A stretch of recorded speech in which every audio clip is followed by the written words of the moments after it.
Welcome to Even Tacos Fall Apart, a podcast where we explore mental health one story at a time. I'm MommaFoxFire, and thank you so much for being here today.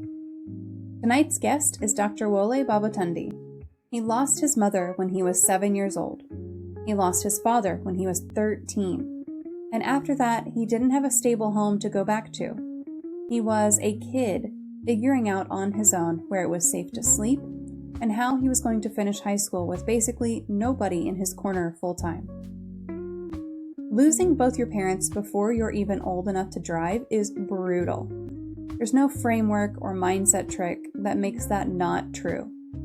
But somehow, that kid grew up to become a physician in Nigeria, earned his PhD in epidemiology here in the US, published over 60 scientific papers, landed a prestigious NIH fellowship, and he's now finishing his psychiatry residency in South Carolina. He also wrote a book called Adapt in Advance, and that book is where tonight's topic comes from. We are talking about something he calls the MAP LAMP framework. 7 pieces: meaning making, action, plan, learn, alliance formation, mission statement, and prayers. I know, listed out all at once, that might sound like a lot. But stick with me, because none of this is fluffy self-help bullshit. Every piece of this framework came out of something he actually lived through. The mentor who wrote him letters when nobody else was checking in. The years of studying on almost no sleep because giving up wasn't an option he was willing to take. The exact moment in medical school when he decided his story was not going to be the thing that defined him. If you've ever had a season where everything felt like it was falling apart and you had no idea how you were supposed to keep functioning, I think you're going to see yourself somewhere in this conversation.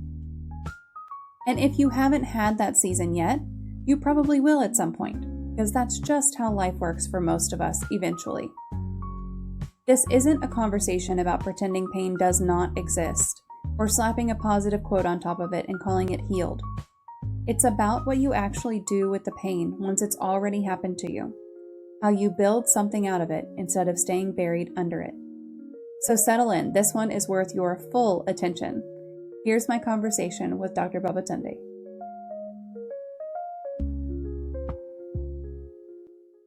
There we go. Hello, everyone. Welcome to another Mental Health Monday here on Even Tacos Fall Apart. I am very, very glad to have you here. Darylyn, I see you in the chat. Thank you for being here. Appreciate you. If you have any questions tonight, feel free to ask them while we are here in live. Kindred Soul, thank you for being here. Oh, good. I won't miss this one. Nope. You are right on time. Right on time. So I'm really excited to be talking today with one of the most remarkable stories that I have come across. So Dr. Wole Babatunde grew up in Nigeria, lost his mother at the age of 7, his father at the age of 18, and instead of letting that break him, he let it build him. He became a physician in Nigeria, earned a PhD in epidemiology in the US, published over 64 scientific papers, won a prestigious NIH fellowship, and is now wrapping up his psychiatry residency in South Carolina. He's also the author of a new book called Adapt in Advance, which lays out the framework that we're going to talk about tonight for turning your deepest trials into a platform for transformation. So, Dr. Babatunde, thank you so much for being here. Welcome, welcome, welcome to the show. Thank you so much for having me, Oma. I'm really excited to be here. I've been looking forward to this, and I'm really, really happy to be here tonight to share my story, and hopefully a few other people can find some inspiration from what I say tonight. Yeah, that's what we're here for. Well, if you guys are looking to connect with Wole, here are some links for you. So website, Facebook, YouTube, Instagram, LinkedIn. I'm posting those to the chat right now. Feel free to click through to those, check out all of his pages. And if you do go through and you connect with him, make sure that you do a couple of things as a favor to me. Make sure you like a post, make sure you comment on a post, and make sure you retweet or the equivalent on a post. And that way your algorithm will know that you are actually interested in his content, and it'll start showing up on your feed a little bit better. So always, always, always engagement is key there. Well, our topic tonight is the MAP LAMP framework, which is a practical guide to rising again. And also, we're here to talk about your story, Wole, the journey of of purpose and pain and possibility that you've been through. So before we get into really all of that, I would love to know just in general, what made you become interested in specializing in mental health? Thank you so much for asking, Omar. Mental health, for me, one big thing about mental health generally, is almost always for us, most of the disorders we have in mental health have stressors of life as one of Mm-hmm. the precipitating factors. So we call them precipitating factors. Some of them are things that lead, to people having like depression, which I'm sure most of us are familiar with, anxiety disorders, major depressive disorder, even schizophrenia and many other mental health issues. Almost always, most of our patients always have one big stressor going on in their world at the time when they Mm. have it. And having been through big stressors in my own life growing up, like you just I mentioned the loss of my mother at the age of 7, of my father at the age of 13. Having been through those big stressors in my life, and of course, many other stresses have come on top of it. Apart from that, I always say, whenever I have the opportunity to talk about this, like I wished that I could say it was just the loss of my mom and the loss of my dad that were the big stressors I had in my life. Of course, life happens to us all the time, and you don't know what's going to be the next one. But I say all this to say that I got interested in mental health because having been through those stressors and been through some very dark period of my life. Mm. Though not clinically diagnosed, but there were seasons when I felt very down, depressed. There were seasons when, looking back now, I actually met criteria for major depressive disorder. Though not like I went to a doctor and they made the diagnosis at that time. So all of this pointed to the fact that my experience will be best or will best serve the world or my patients in that space where I Mm. can listen to people, I can empathize with them, occasionally share my story when it's appropriate, though not always, just to be able to listen and to be able to like connect with people on that level. Like I've been there too, or I've had very tough experiences, not just with mouth, but you know, right from my heart of hearts. So that's why I decided like psychiatry would be the best place for me to be, a place or a subspecialty of medicine where the stressors of life seem to have the greatest impact on the disorders that people have. So that was my main reason that I went into mental health. And I've been in it for like 5 years now, and I'm really glad that I did. And I've seen my level of listening, my level of empathy, my level of thoughts always come through based on the foundation of my own story that I had.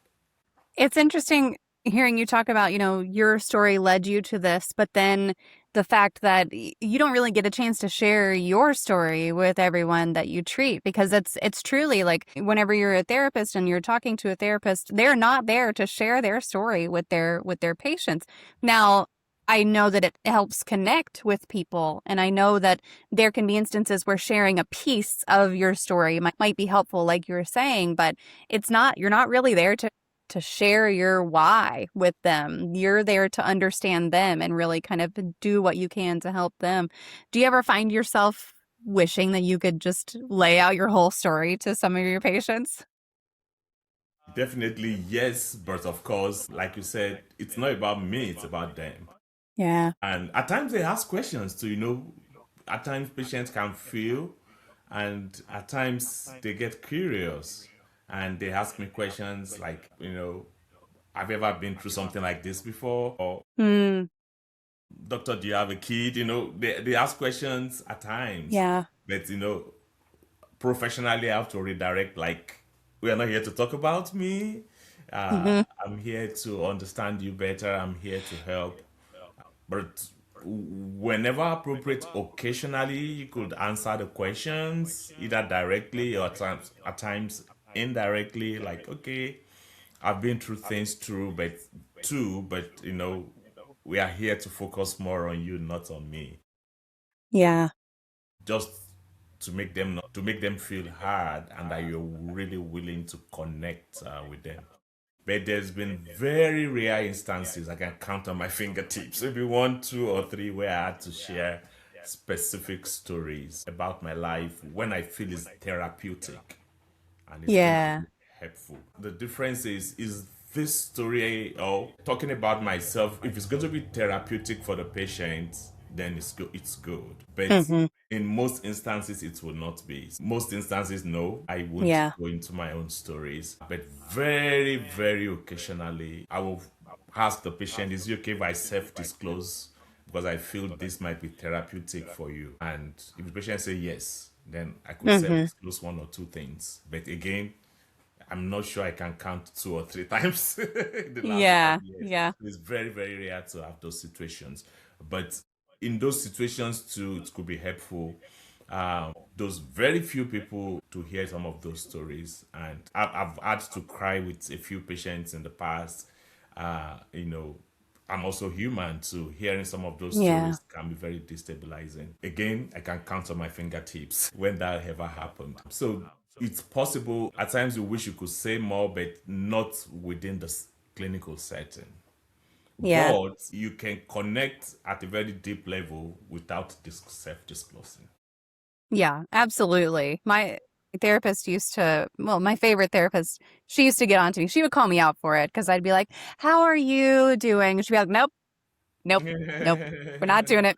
We're here for you. You're not gonna spend the whole session trying to find out how I'm doing." But, I mean, sometimes you gotta try every now and then. Well, we are here to get your story, and that's really what we're going to dig into. But one more kind of get to know you question: do you have a favorite movie or one you think more folks should take the time to watch? So I'm not a movie person. Uh, Self-disclosure. I don't watch a lot of movies. Although one thing I've been doing for some years now is just to connect more with my family. Is we try to watch one movie once every Sunday afternoon together as a family.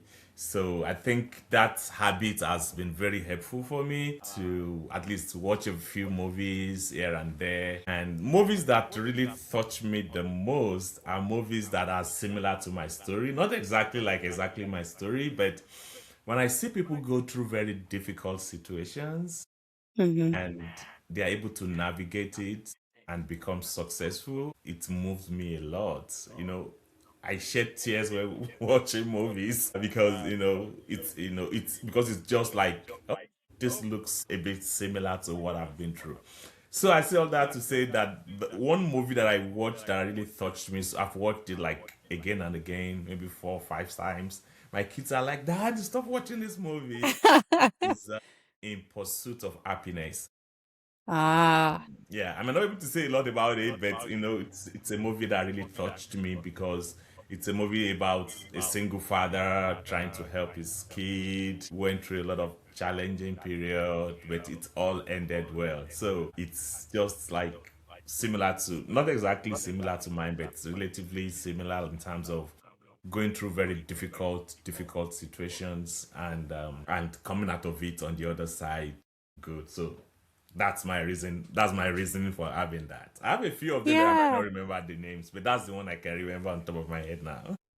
Yeah. Our family has movies that they'll put on just over and over and over, and we were just talking about my oldest.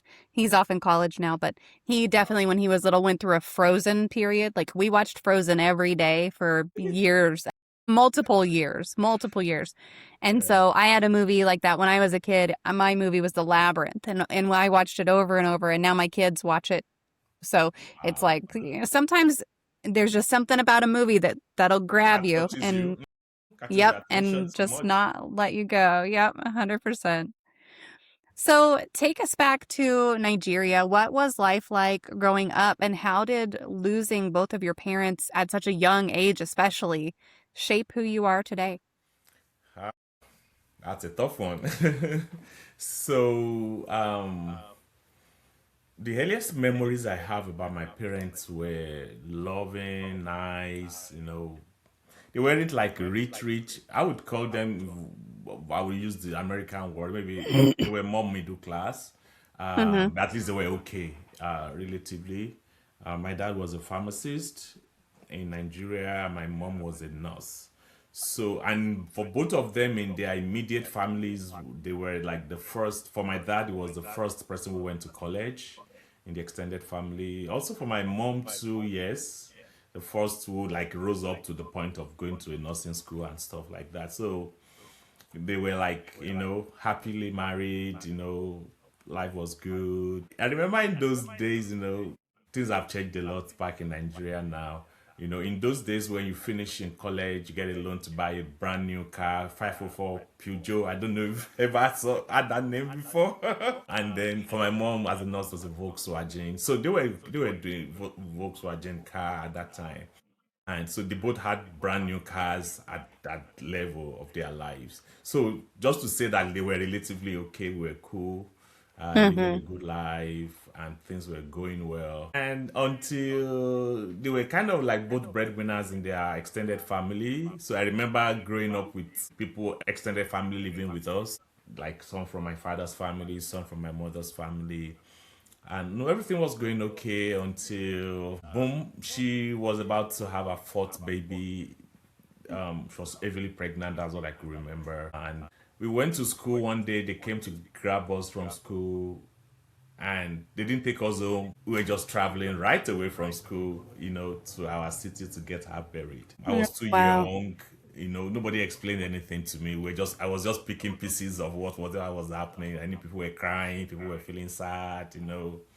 So it wasn't too difficult for me to make, though I was 7, it wasn't too hard for me to know what happened. Mm-hmm. So that was it. And so everything changed after that time. So we were home for a few days to a week. Then we traveled back to where we were living, about 4 hours drive. And everything changed. Everything changed. The atmosphere in the home changed completely. My dad was completely shattered. Story had it that so at that point my mom was working with the government as a nurse, kind of like working in a government hospital. My dad used to work in the government hospital as a pharmacist too, but at that point he started his own business. He owned his own small. This is not common in the US. In Nigeria, most in the US, you have big chains like CVS, you have all of that. We don't have big chains like that in Nigeria. Mm-hmm. At that time, I don't know if we have it now, but I doubt it. So pharmacists in Nigeria just owned by like you have like a store, kind of like a single store that belongs to you. So Mm-hmm. he started his pharmaceutical store at that point. So story had it that while he was trying to get his pharmaceutical store running well, you know, my mom kind of was like the strong pillar behind him. She still had her own government job and all of that. Business was going well, but at the same time, he needed that support of somebody with Yeah. that regular income and all of that. So it was really, really a tough season for him. Financially, emotionally. I saw some of the notes he wrote later, years later after he died. It was a very difficult season for him. More of the notes he wrote. So everything's turned, and but it was still fair enough because he was still there, though it was tough, but he was still there. I mean, my dad, Yeah. and he was still able to put things together. He loved us. In fact, at that time, there were family members who wanted to help because we were very small. I was 7. The next one to me, I was the first son.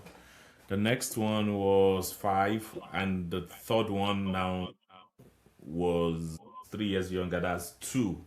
So you could Mm. imagine a single father with 3 small boys, 7, 5, and Yeah. 2. So we really had, there were people who really wanted to help, like my mom's sister, who eventually helped after that died, but who wanted to take like one of us to help, at least to take the burden off my dad a little bit. But my dad said, he wanted us to grow up knowing each other, and he wanted Yeah. us to, he wanted to be involved in our lives. So despite the toughness of everything, he just still wanted to be responsible for us. So he kept us, we were home, eventually remarried like 2 years later.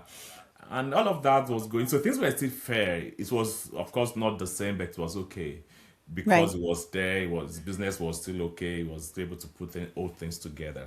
So when he died at 30, that was when the real war started, so Yeah. everything he was trying to make up for by being there, everything was shattered completely.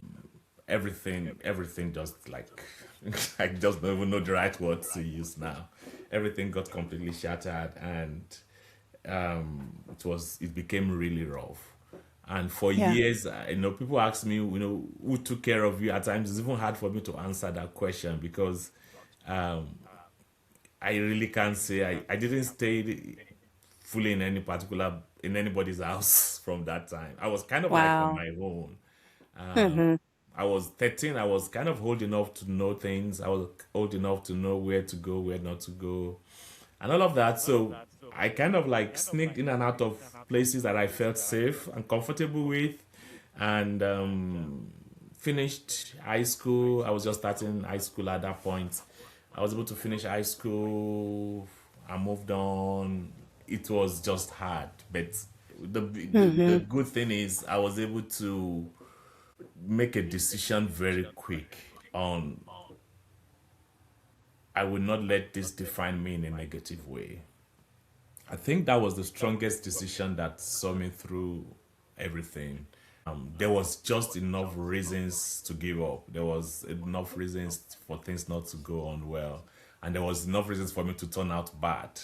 But I'm Hmm. grateful that something just kept holding me back from negativity or from going in the wrong direction or joining the wrong crowd. And something honestly that I cannot explain completely, even myself. Yeah. But eventually I was able to keep it going. So that's the I think that's the summary 360-degree view of how everything evolved. Yeah. Yeah. You mentioned, that you just had decided to not let this impact you in a negative way. Was that like a conscious decision, or you just kind of over time were like, this is what I want and this is what's going to happen? Yeah, I would say it started slowly, but the biggest decision, the most defining moment of my life was when I was in medical school in my fourth year. So, but that of course that wasn't when it started. It started slowly. So I had a few people that Yeah. were interested in me.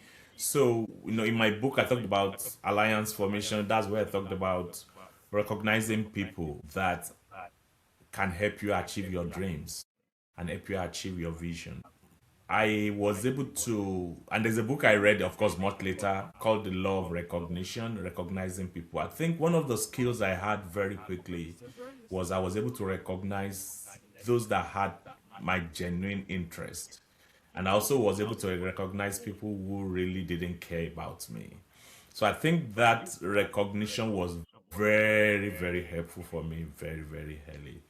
Like one of my dad's friends who was a doctor, and he reached out to me immediately. Everything happened. He would write letters to me. Then I was living in school. He would write letters to me like he was writing letters to his friends.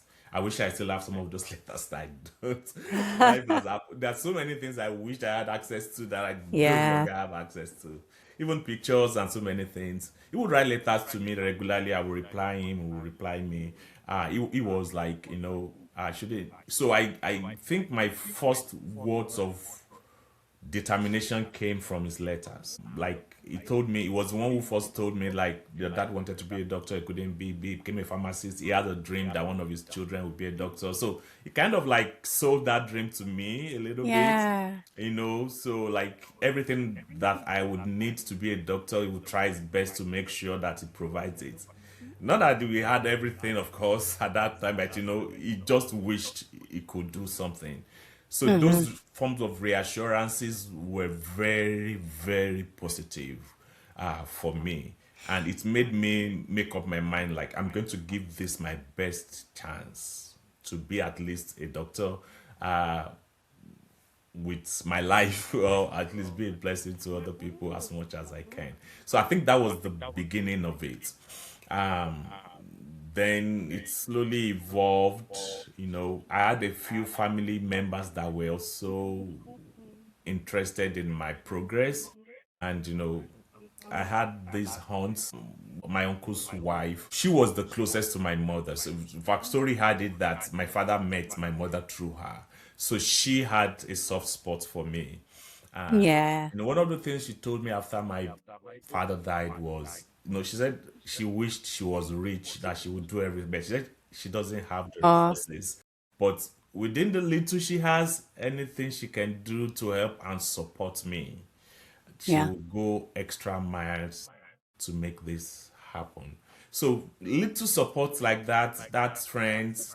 She, my mom's, kind of my mom's friend, but uncle's wife. So all of those supports were very, very strong. So I moved more towards those people that I felt were extremely interested in me, and they felt they had something at stake, to the memory of the dead. So, Yeah. so I think that was very helpful. So all of those words kept encouraging me during difficult seasons, during difficult times. But the biggest one was when I was in medical school, like at the age of 20-ish, got situations, and that was what sealed it. I knew my story cannot be defined in a negative way.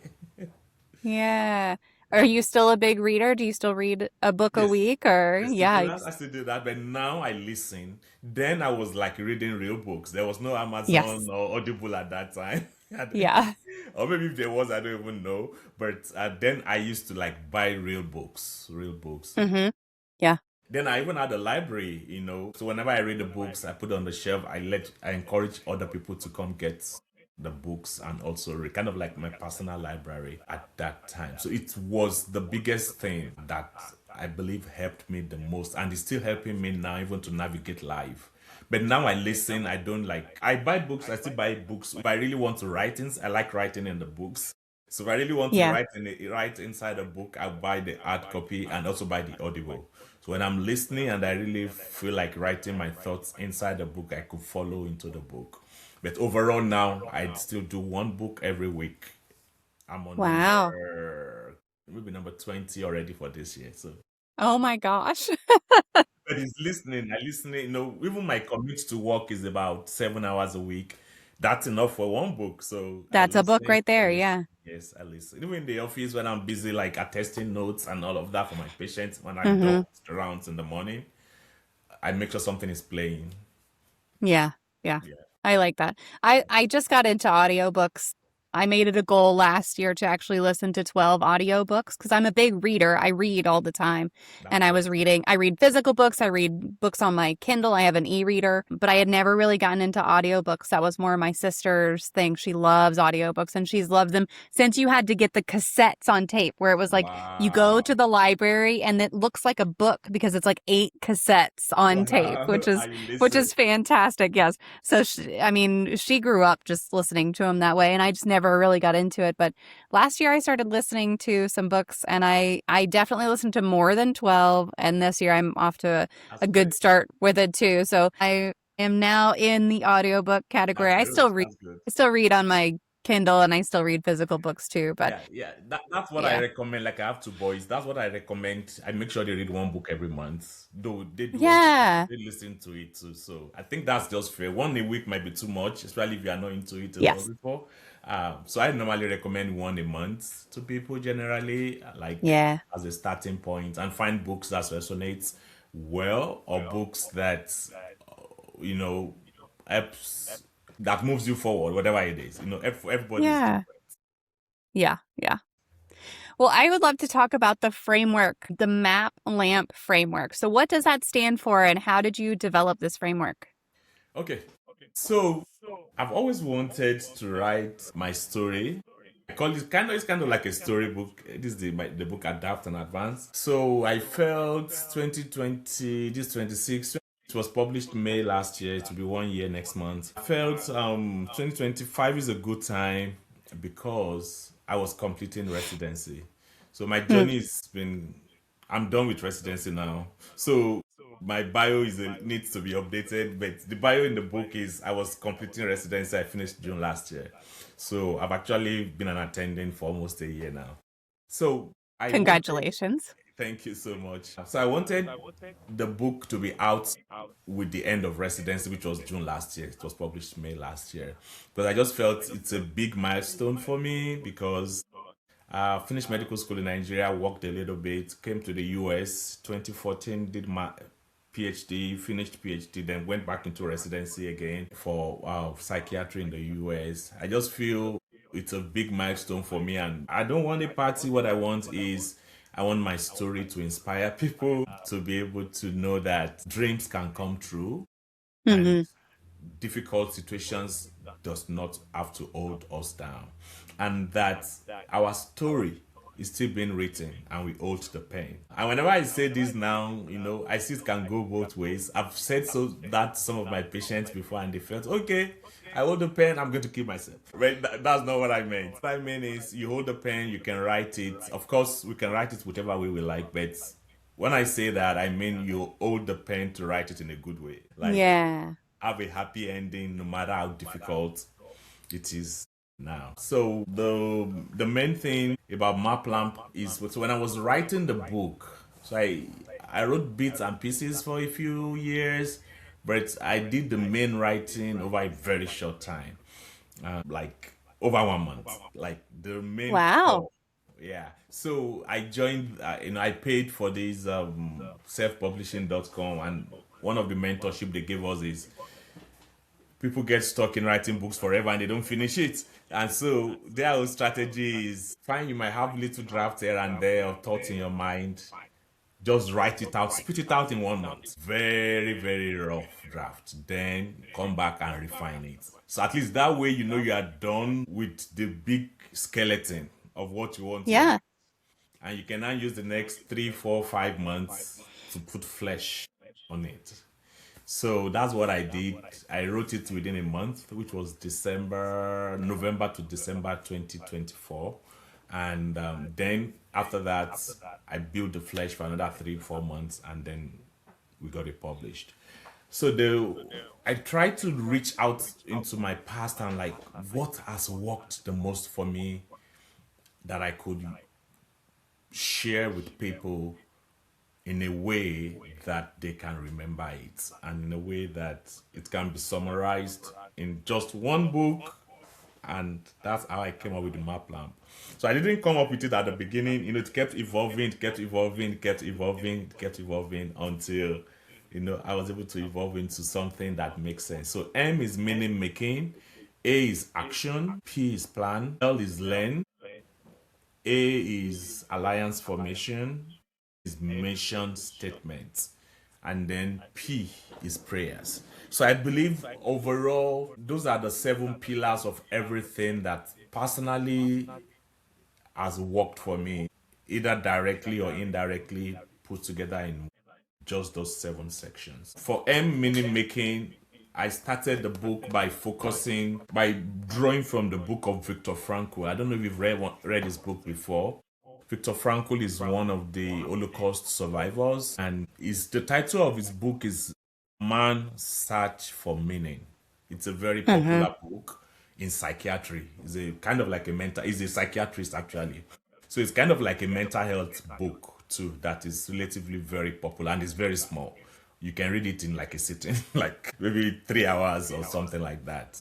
If you're a fast reader, maybe even faster. And it's one of the books that was recommended to me to read at the beginning of my residency, which was really very touching to me. He shared how he was in the concentration camp, how people were being killed, and in fact, his family members, his wife, everybody died there. But he said he noticed one thing, that people who tend to have something they want to do after they leave the concentration camp, or people who were more into helping other people, even in their pain, that he noticed that the few of them that made it out seemed to have that characteristics of wanting to help other people. Like even in their pain, like at night when everybody is suffering, they still took time like to encourage people, or they could to look at the sky and still make meaning. And that he noticed that for him, this book that he wrote after he left, he said he wrote the entire book in the concentration camp in his head. Wow. No, of course, there was no pen, there was no paper, but in his Right. head, he kept writing and writing and writing. And when I get out of here, this is the book I'm going to write. And so that's one thing. So for him, one way to make meaning, number one way to make meaning is, doing something bigger than you and being of help to other people. That's number one. Number two is experiencing something or someone. It's for him, he was experiencing his wife, though of course they were not together, she died there. But thinking about her alone gave him strength and courage to continue. And number three is your attitude towards the problem. So we all have problems, but how do you think about it? And I love the way I've forgotten the name of this past president of the US always puts it, that this too shall pass. I don't know if the person who always said that. Is it Abraham Lincoln? I'm not too sure. He always said, this too shall pass. That's one attitude towards the problem. And for me, growing up with all those things, one of the attitude I had towards it, I will not let this define me negatively. I'm coming out of this on the other side with a testimony. So that word got stuck in my head very early. Like, I won't let the loss of my parents define me negatively. Everything I am born to be, I'm going to be it irrespective of the rough start that I had in life. So that attitude helped me a lot, even when things were rough, when things were hard, when I had to study with empty stomachs. I just kept it going. That will to keep pushing was there. So that's meaning making. A is action.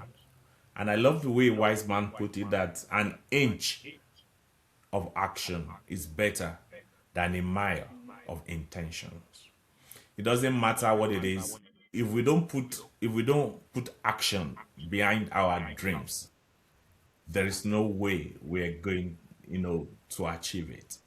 So action is very key. And at every stage of my life, I've seen myself just putting massive action, massive actions. There's nothing I was able to achieve at different phases that I did not have to intentionally put in quality action. More recently is residency finishing, and even now I'm working on my job.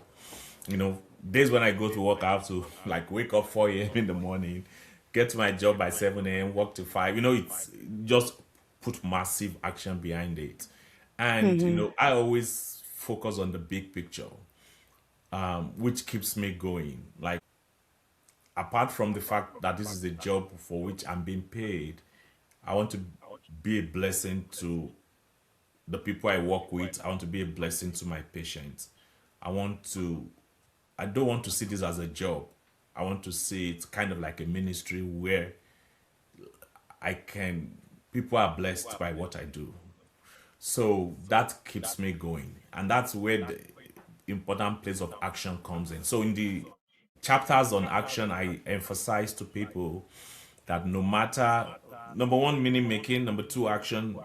After you've made meaning, you've got to put action behind your dreams, put action behind the things that you believe in.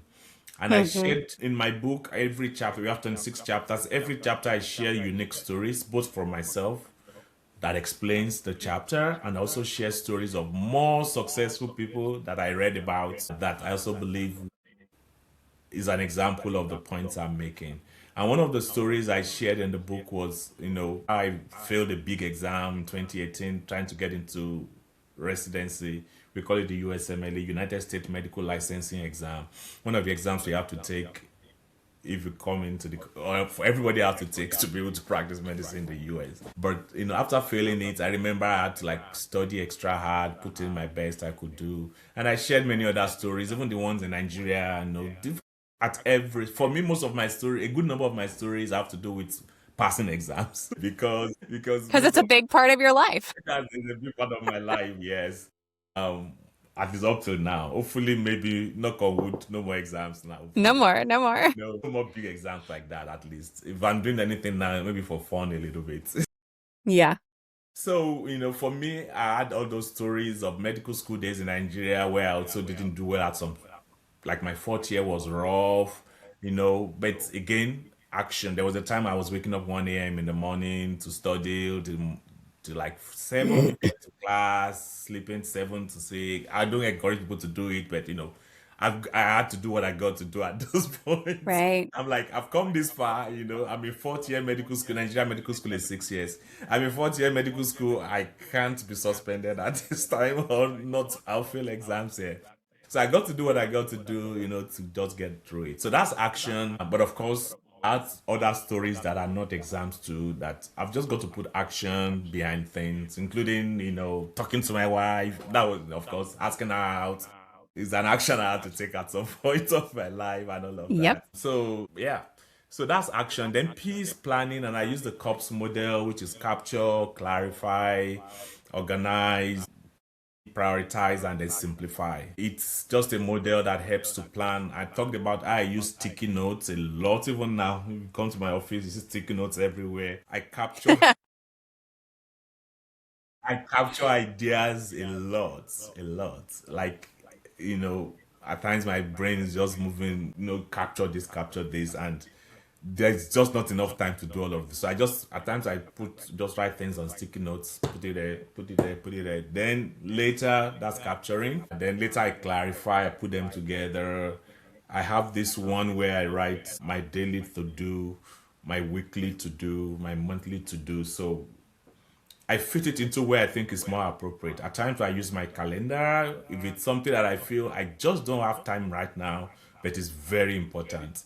And I put it into my calendar as recurring every 2 months so that at least it pops up sometimes to remind me like this came here. Yeah. So I capture it, I clarify it, and then I organize it, and then I prioritize. Of course, I don't have I don't have infinite time. So I've got to prioritize what matters at right now. And that now comes to like for every single day, I have minimum of 4 things that are very important. Typically, I go to the calendar to pull out those things. Things that are like I have something that must be done at 2 p.m., 4 p.m., 6 p.m. I pull that. So those are 4. There are 4. I create 4 spaces for that. And I create 4 spaces also for same day things that are not as urgent or as important as that, making 8. So at times I have 30 things to do, but I've just got to find a way to pull up the most important 4 Yeah. that must be done, or then the next 4 that must be done. And that's prioritizing. And then the last one is eventually we have to find a way of keeping things simple, especially for the long term. Like, okay, I try to exercise every morning. I try to read book every day. I have zillion and one things. I do the map lamp, a little bit of map lamp every single morning when I wake up. That's 7. I do Savor 6. That's 13. I have 15 things I do every morning before I get out of the house. So I've got to find a way to just simplify it, so that it's not a burden, but it comes simply. And part of it is just at times I made a list and just check and go. So Yeah. eventually, for things that are important that we need to keep doing again and again, we've got to find a way to make it simple. So that's planning. Learning, I already talked about that. For me, it's just one book every week. And I encourage everybody listening to this, at least one book a month. For some of us, I also respect the fact that we are different. For some people, books is okay. For some people, it might be podcast. For some, even watching movies might be learning for you, or maybe watching National Geographic or whatever. Whatever it is that works for you, just make sure you're learning that is helping you to go forward. Then, A is alliance formation. You can do life alone. You need other people around you. For me, my closest is my wife, my kids. But of course, life is bigger than that too. So I've got to incorporate other close relationships into my life. And growing up, I recognize people that were helpful and also recognize people that were not helpful. At times, it's good to know both, so that Yeah. you know where to put more of your energy. Then M is mission statement. I love this a lot because I believe everybody should have a mission statement. It can be as simple as I want to be a good spouse, or I want to be a good whatever is important to you. But mine is a little bit complicated.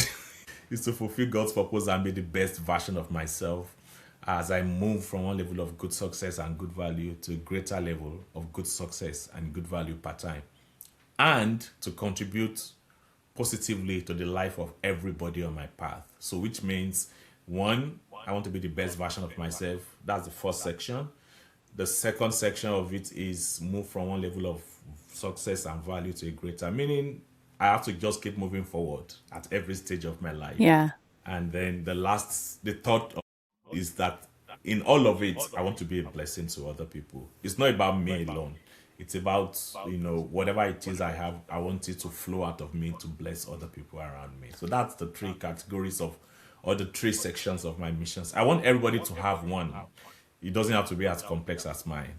And then finally is prayers. Typically for me, I know everybody is not necessarily religious, but it doesn't matter.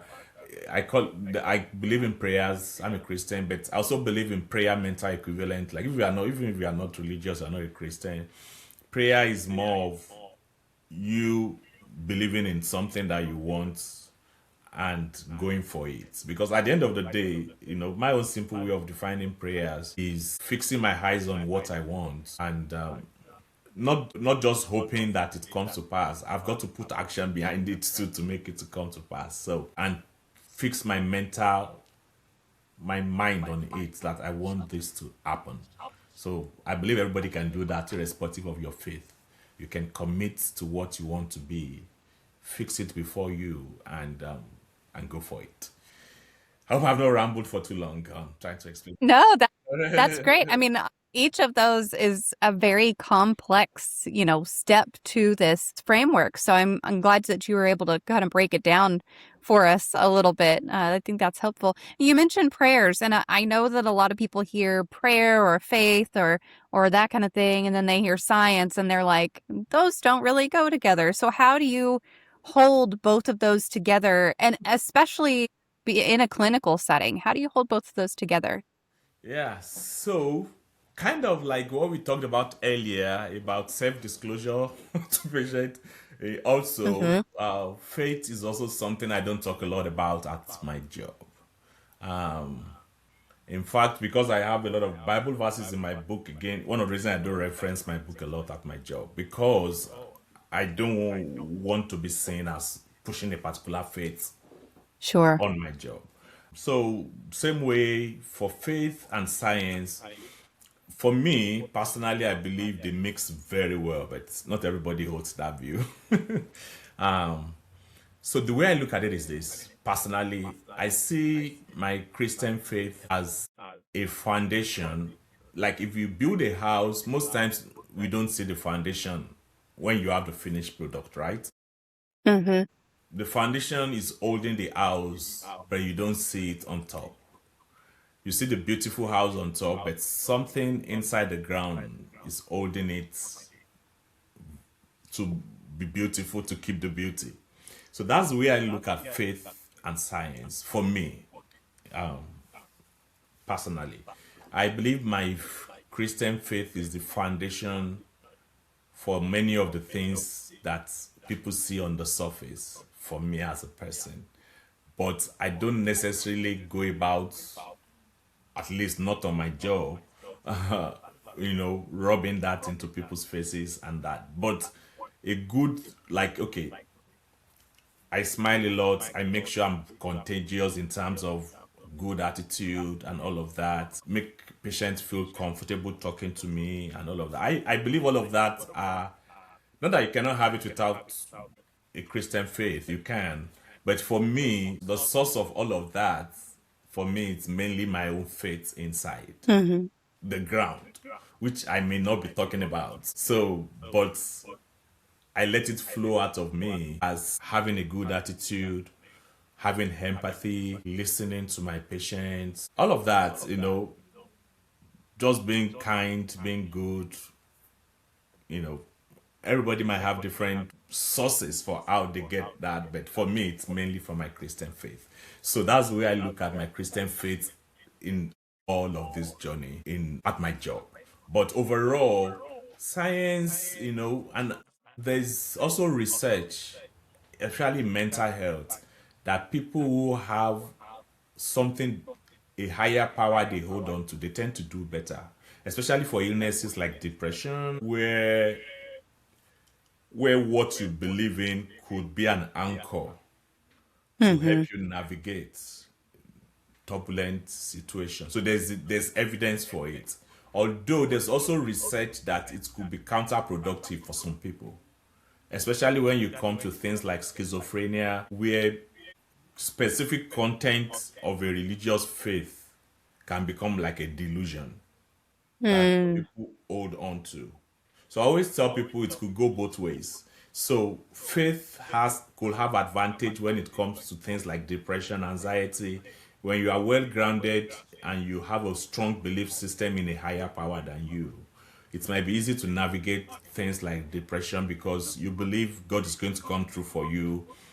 It's everything's going to be all right, and all of those things people say based on faith. So those might be helpful generally. So overall, for research purposes, it's good that your faith can be helpful in that realm. But at the same time, your faith might be a problem for people who have mind altering disorders, Hmm. whereby what is acceptable in your faith, you might take it too far, you Yeah. know, and you will not know that you've taken it too far, unfortunately. Fine, I people mean, that it could be hard to decide whenever someone's gone from just having faith into a delusion is hard. without a specific mental disorder. Like, at what Is point hard. have you crossed that line? It's Yes. really hard to say, okay, Most you've times gone too far.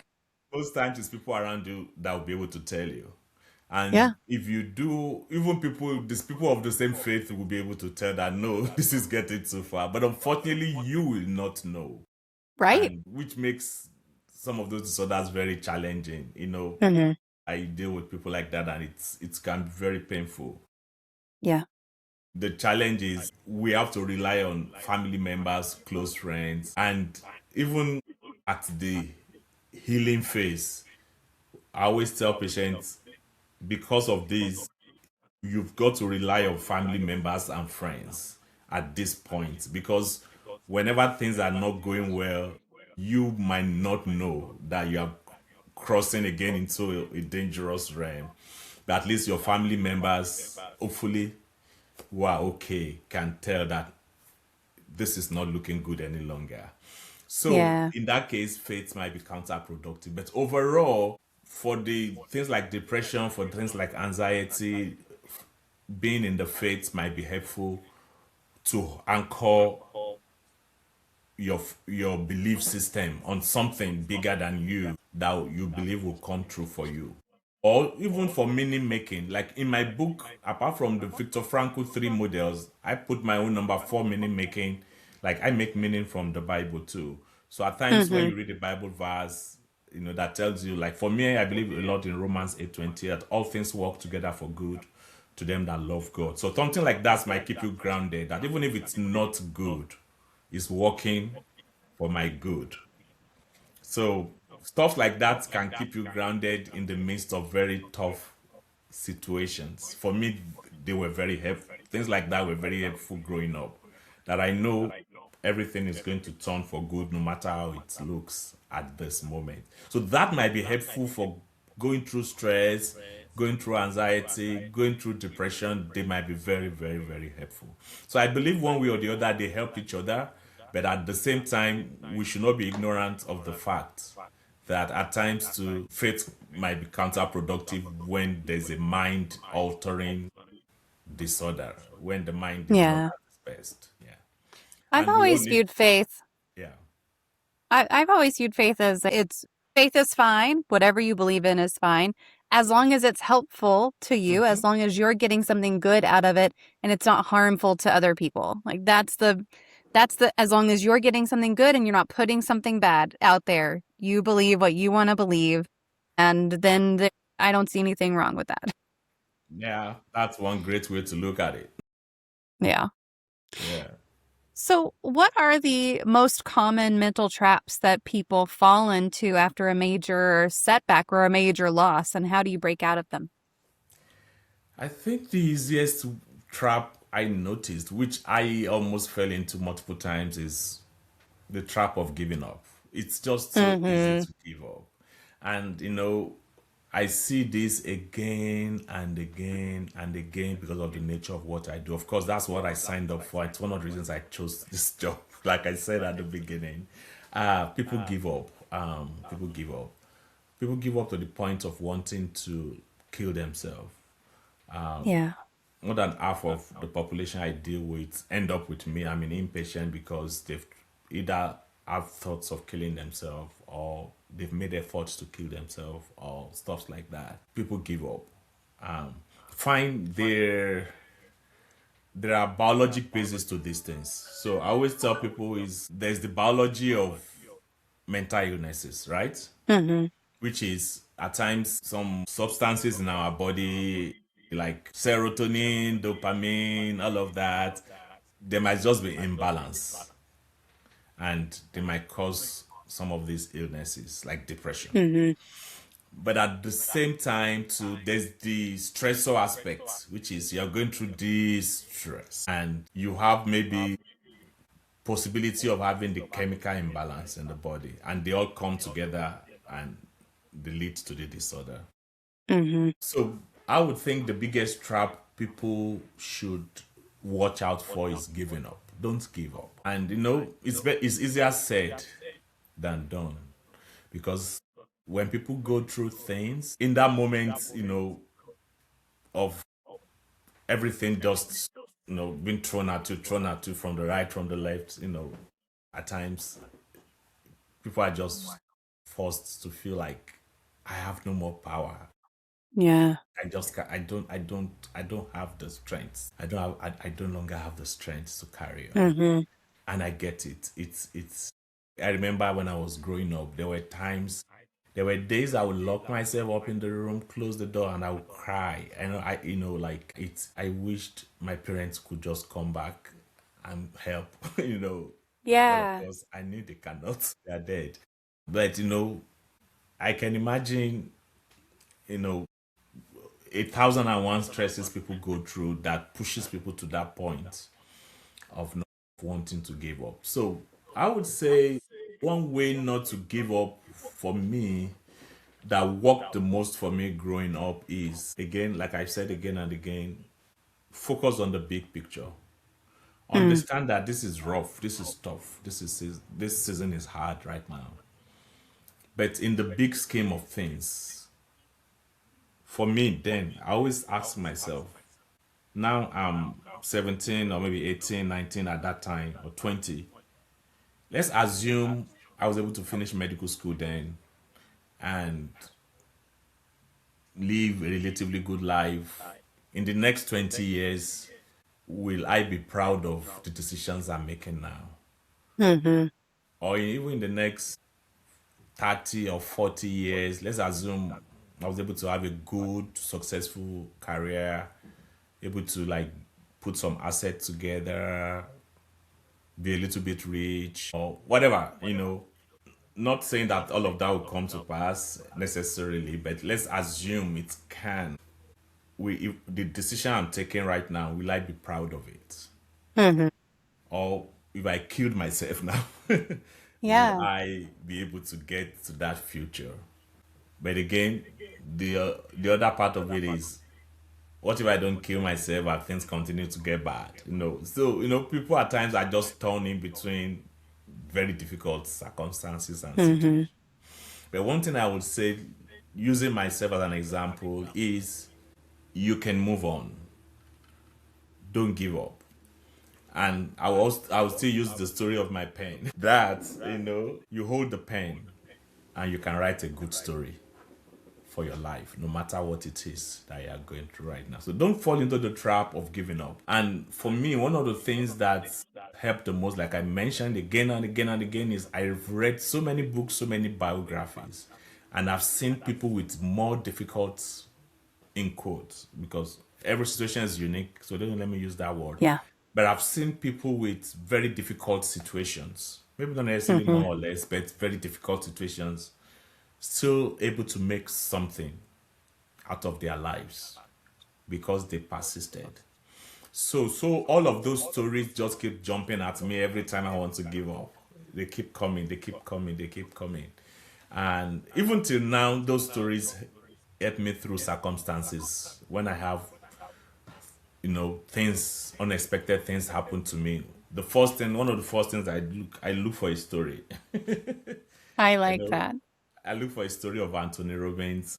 You know, he's one of those that I think inspired me a lot more recently, going through a lot in his childhood as a teenager. I remember him saying he lived in maybe 7 or 6 households growing up. In terms of he didn't even know who his father or mother were in, like, there was so much like dysfunction in the family. Lived with this person, lived with this person, lived with this person. But today he's a billionaire, and he's doing great. So that's one story. So even till now, his story inspires me. Joyce Meyer Hmm. is another person whose story inspires me a lot. She went through a lot of sexual abuse by her own biological father. Hmm. You know, I remember she was saying she could count maybe not less than 300 times that the father had sex with her as a Oh, teenager. wow. So you can imagine what kind of messed up life but today I think she's in her 70s now. She said whenever she looks back at it now, she's happily married now. And I think she has 4 kids. They're all grown with grandkids. She said she has shared this story again and again all over the world to bless many people. She said she wouldn't choose otherwise if she had Hmm. the opportunity because that story formed the bedrock for everything she eventually became with her life. Yeah. Was it convenient going to? Of course not. But looking at the big picture now, in her 70s, it all made sense. In Yeah. quotes.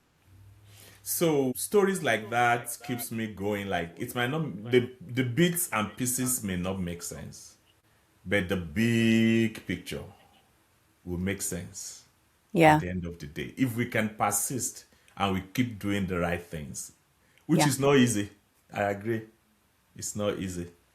I agree. But if we can keep moving on with faith that I will do the right things no matter how difficult things are, I believe the Hmm. big picture will make sense. Yeah. Yeah. And what you're going through is temporary. And that's something that I have had to tell myself many times.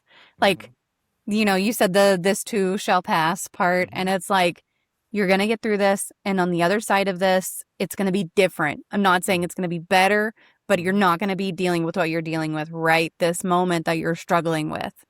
And, I've looked back, this came up just recently in our community. We were talking about, they say like, if you could go back to when you were 4, when you know everything you know now, or if you could have $5 million in hand instead. And I'm like, I would take the amount of money because I don't want to go through everything that I went through in my life. And if I could, I know that in that moment, I would make a different decision so I didn't have to go through everything. But I like where I am now. And so I recognize like all of the shit that I had to go through. That's what brought me to right this very moment. I wouldn't be having this conversation if not for that. And it's like, okay, well, then was it worth it to go through all of that? Yes. Would I wish it on anyone else? Absolutely not. But it's hard whenever you're in those moments. It's so hard. It's so hard to see past it. It's so hard Yeah, to go, okay, I recognize that this is temporary because it feels like your whole life right then. It's really, really difficult. I agree with you 100%. I agree with you 100%. Yeah. And that's why we have to just keep broadening our vision and seeing past the temporary setbacks that we may. Yeah. Let's not get into that trap of give up because of just this one, two, or even three, or even 10 things that is going on right now. Mm-hmm. Right. Rather, understand that there's a bigger picture which would make more sense if we are able to navigate and cross through the season. Yeah. If there's someone out there who has been trying to do this part of adapting and advancing and moving past it on their own and it's just not working for them, are there specific signs that they might need professional help? And how do they take that step of seeking out that professional help, especially without the shame that sometimes comes with that? Yeah, so professional help is, I believe, is always good, no matter how strong we are. And, but this might be different for everybody. And Mm-hmm. again, this is where you've got to also know yourself. For some people, therapy, it's great professional help. When I say therapy, I mean talk therapy, like seeing a Yeah. therapist, psychologist, or yeah. For some people, medication is very important, depending on what exactly the details of what you are dealing with is. And there's a lot of evidence for specific, like depression, where a combination of both therapy and medication is the best, is the gold Mm-hmm. standard. But at the same time, you've got to know what works for you. I've spoken to so many patients and I realize there's no one size fits all kind of thing. So Yeah. professional help is very important, but know what kind of professional help works best for you and gravitate towards it.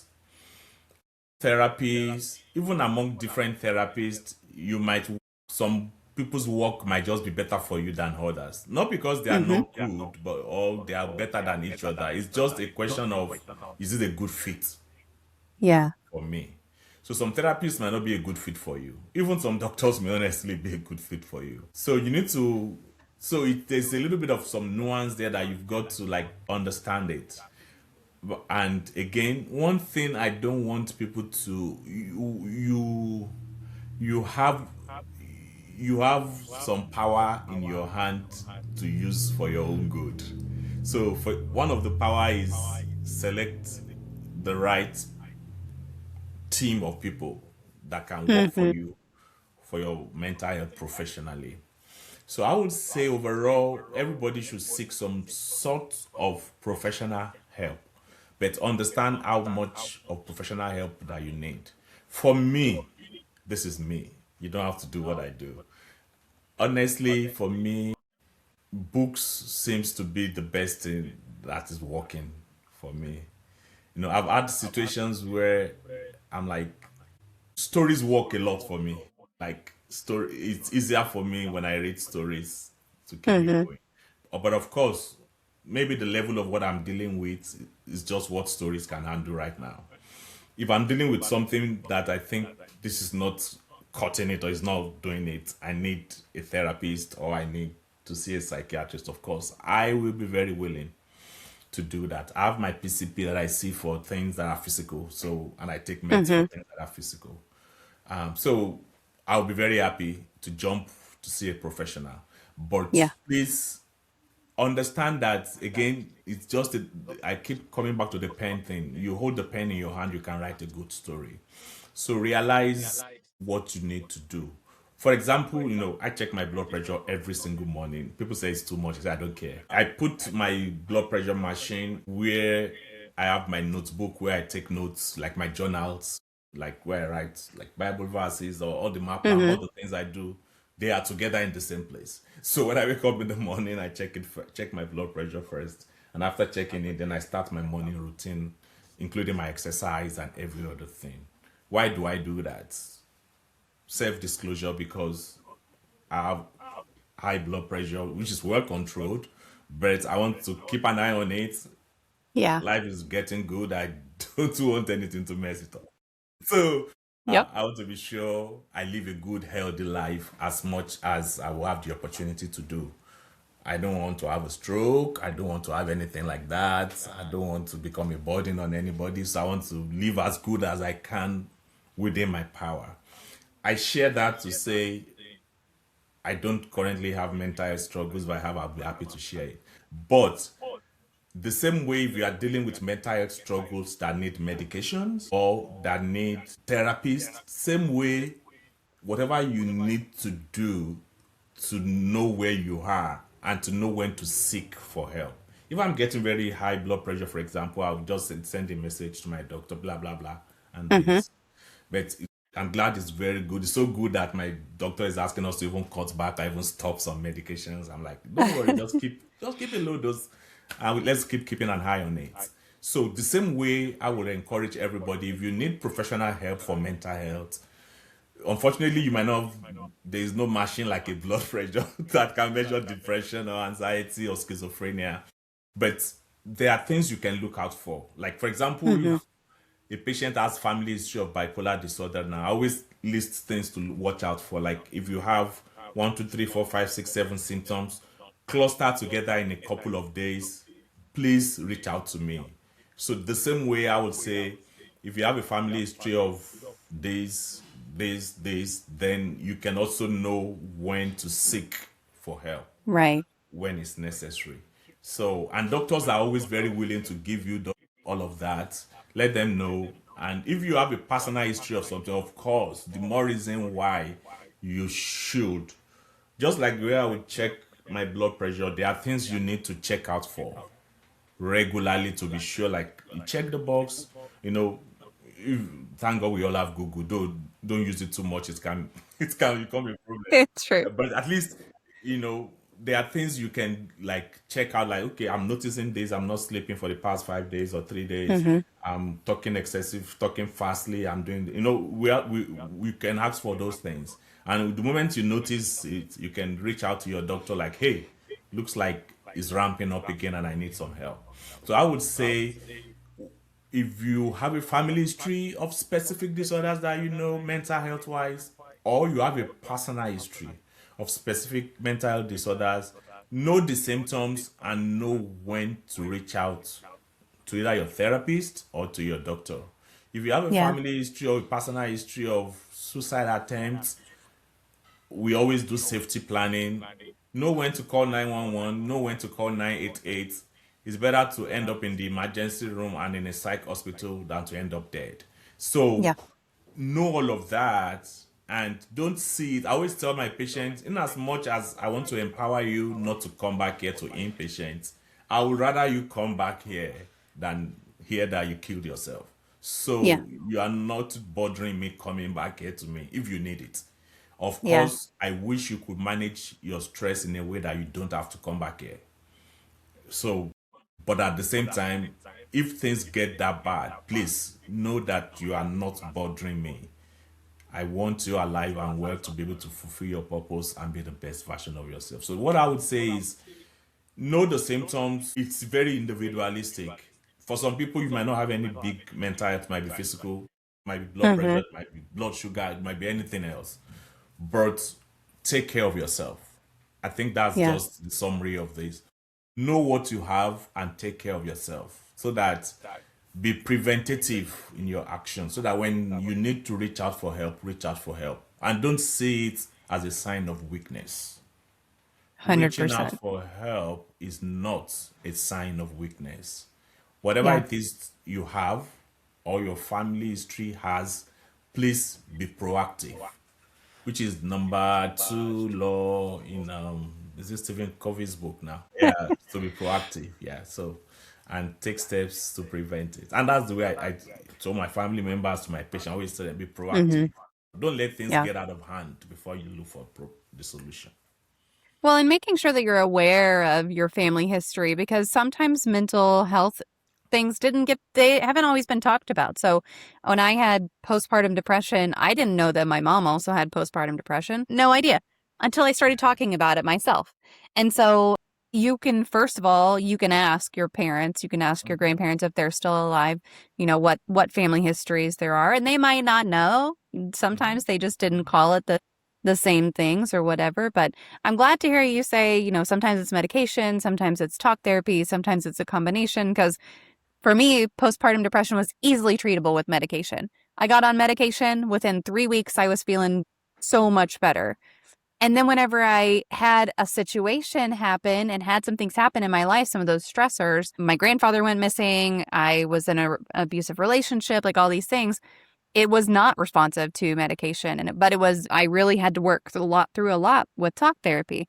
So it just depends, within the same person. Sometimes what worked the last time isn't going to work this time, or what works this time won't work next time. But you got to remember that your brain is an organ in your body. Like it's a physical thing in your body. We treat mental health like it's this entirely different thing from physical health, but it's a physical part of your body that's causing it. So Yes, you yes. gotta just treat it like any other part of your body that needs help and go get it the help that it needs. I Agreed. I I really feel like you just got to treat it you're talking about high blood pressure. All right. Mm-hmm. Well, my brain needs a little bit of help with anxiety, so it's fine. Yeah, and thanks for sharing that. Thanks for sharing that. Yeah, Yeah. Yeah. we just need to talk more about these things so people can understand Yeah. it, take the Hmm. stigma off it as much as we can, and let people realize, like you said, the brain too is part of your body, is an organ in your body. It is. Yeah, it needs all the things. And the funny thing in the brain is, like what you said, it's at some of those things that happen to us too, that form memories, they can't be wiped off. So you've got to just Hmm. find a way to manage them. Yeah. Yeah. Yeah. So Bite Mark sent a question ahead of time. She would like to know, what is your favorite poem? Favorite poem? I'm not so much of a poem person, but I think I found one that I loved a little bit by Maya Angelou. I'm looking at this, Yeah. Still I Rise. And she talked about, you may talk me down in history with your twisted lies, you might kill me with this, but still like dust, I'm going to rise again. Just like the movie I talked about in Pursuit of Happiness, because he's talking about somebody rising from the dust, no matter what, it resonates a lot with me. So it tells me no matter what it is, I'm going to rise again. I'm going to rise again. And I'm using that to encourage everybody listening or watching that no matter what you're going through, you can rise again from it. Whatever rise means to you might be different for everybody. For some people, rise again might mean, becoming a millionaire. For some people, rise again might just be living just one more day, happy life, whatever it is. Everybody's purpose is different and it is unique. Whatever it is, whatever rise again is to you, you can do it again. I love that poem. It's probably one of my favorite poems. It's not my top favorite poem, but it is definitely up there in like the top 10 for sure. It's such a good one. What is your favorite life hack? Books and music. Books and music. But if I will pick one right now, I'll pick music because I've talked about book a lot. So this time I'll pick music. And I say that because for me, music has been very helpful. Meaning making wise. I did mention under meaning making that main ways that Viktor Frankl mentioned. The second one is experiencing something or someone. For me, something that I experience is music. It helps me a lot. And I have this long playlist of almost 1,000 music songs. Most of them are Nigerian music I put together. Some of them are American music too. And I love the fact that I use this shuffle, or like it just gets anywhere there. And I have the opportunity to just go to the next one if I don't like it. Usually, before I get to number 2, 3, 4, 5, I'll find something that speaks to me, no matter what I'm going through. Mm-hmm. And music for me helps me, it calms me down. At times I want it to be fast. I have slow, I have fast music. And at times I just want something slow that just calms me down a little bit. At times I want to be awake. I want something that boom, boom, boom, wake me up. Whatever it is, I think for me music is very, very helpful. And also helps me to process things. There are some songs I listen to, I've listened to them so many times, but because it references parenthood, they move me to tears every time I listen to it. I remember my Yeah. parents. Whenever it gets there, I'm like, I'm going to cry now. But for me, it's therapeutic. Mm-hmm. I know to remember them and to feel them at times. It's been a long time, but at the same time, at times it's therapeutic for me to feel like I still feel the pain a little bit. Yeah.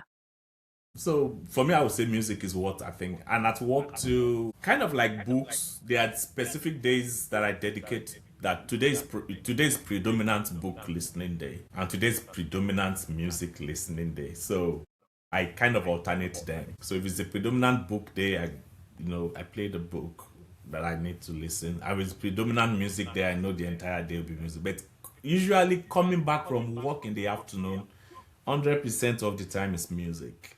Because then I'll be tired, that will be everything, life will have happened in the day.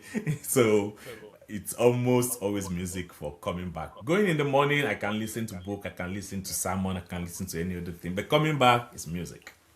Yeah. Yeah. I'm glad, it's interesting to hear you talk about music and processing. We just had last week we had a whole conversation about music and emotional processing. So I love that that's just immediately coming back up right after we talked about it. But yeah, music is wonderful, and there's plenty of songs that will move me to tears. And actually, I was just talking to my sister the other day about funeral music, and she was talking about, that's why she always brings tissues, because she knows I'm going to cry. And the last funeral we went to was for my great grandmother, and we went up there, and we go in there, and I'm fine, everything's fine. We're walking through as part of the family, and we take our seats and everything. They're talking about her life. I'm like, wow, that's really cool. I didn't know that about grandma, like all these things. And then they start playing the song, and she just pulls out a tissue, and she's like, "That's the one. You need a tissue." Yeah, that's tough. Uh, but it does. I mean, it can help you. It can help you feel things. It can help Mhm. you think through things differently. It can help you shift your perspective a little bit. Music is magic, really, truly. It is. Yeah. It is. It's powerful. Very powerful. Yes. At times I might not even know the wordings of the song, but at times even just the lyrics, at times just even the instruments playing. Yeah, music Yeah. is Yep. powerful. Absolutely. I think my children took my magic wand and did something with it. Normally, I have a magic wand that I use at this part of the conversation, but I think I Okay. saw them with it around the house. So if you had a magic wand and you could wave a magic wand and eliminate one common opinion or misconception surrounding mental health, what would it be? Do not underestimate the power you have for small actions. Do not. Do not. Little things that you do matter in mental health. Little things. Okay, I call it a triangle. We've talked about one leg is therapy, one leg is medication, the third leg is lifestyle. And what we Mm. mean by lifestyle is little things matter that you do. I was reading a book by Alex Cobb where he was sharing his own personal story. I struggled with depression when he was in college. And that he said little things matter. Little things, exercise matters a lot. Little things, even going out in the sun, you Mm-hmm. know, we all know that people have more depression during winter times. The sun could just wake your body up a little bit. Exercise, even healthy diet. There's a lot of science showing that mental health is linked to again what we eat. Of course, we all know physical health is linked to what we eat. So I would say do not underestimate the power of little actions. They add up. They add up. They add up. They add up. Personally, I walk 10,000 steps on the average every day.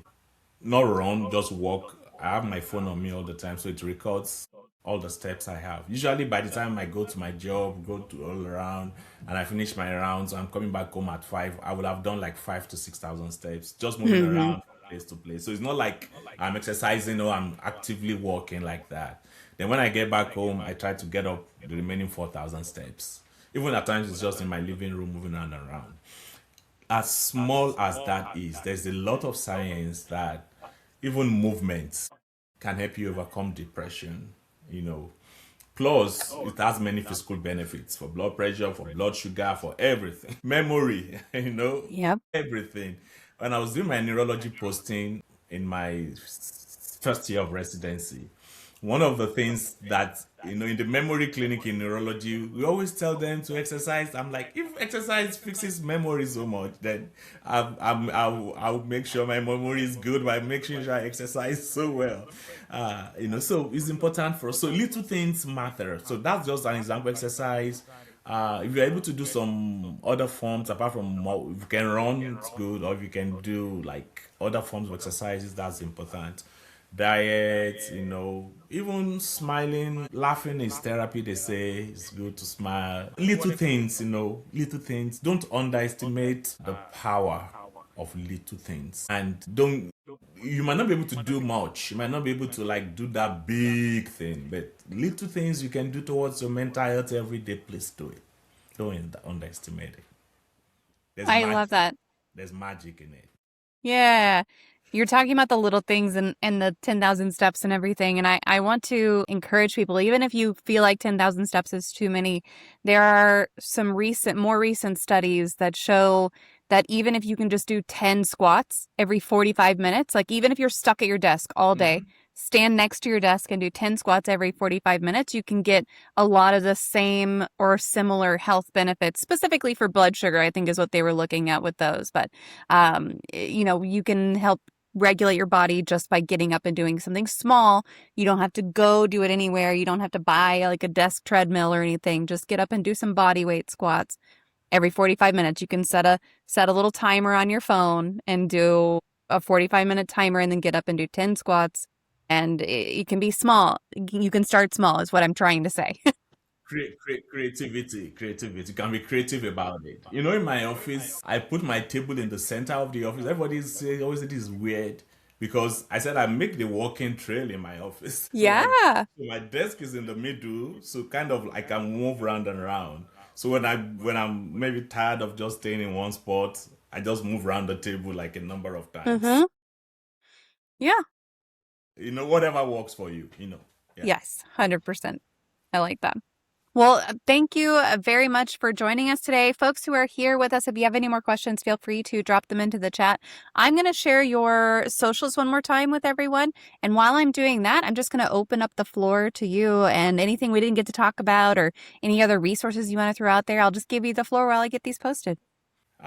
So it's been wonderful coming up here tonight, and I'm really excited. I'm fired up. We should continue for the next hours being here today. Every time I talk about my story, it brings out the best in me, and I'm always happy to share it because I believe it's going to inspire somebody to know that no matter what you're going through, it's unique. Not comparing problems, everybody's unique and everybody's situation is different. But no matter what it is, you can focus on the big picture, you can make meaning, you can put action behind it, and I hope that things work out for you. Don't forget the power of little things that you can do to help your mental health. Please just do it.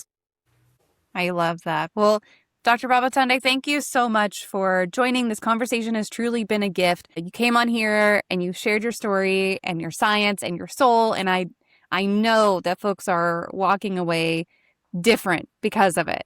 And so just thank you for trusting us with all of that. And folks who are here, make sure you go check out his book, go check out his website. You can find all of that there and make sure that you connect. But Dr. Babatunde, thank you so much for being here. You're welcome. I'm also grateful for having me, and I'm really, really happy. I really enjoyed myself. It was cool. Good. I'm glad. Well, folks who are here, I'm going to switch over. I will give you a puzzle to work on, so stick around for that, and then I will be right back. Don't go anywhere. That was Dr. Wole Babatunde, and I know I am still sitting with a lot of what he said. The thing that keeps coming back to me is how he talked about the little things.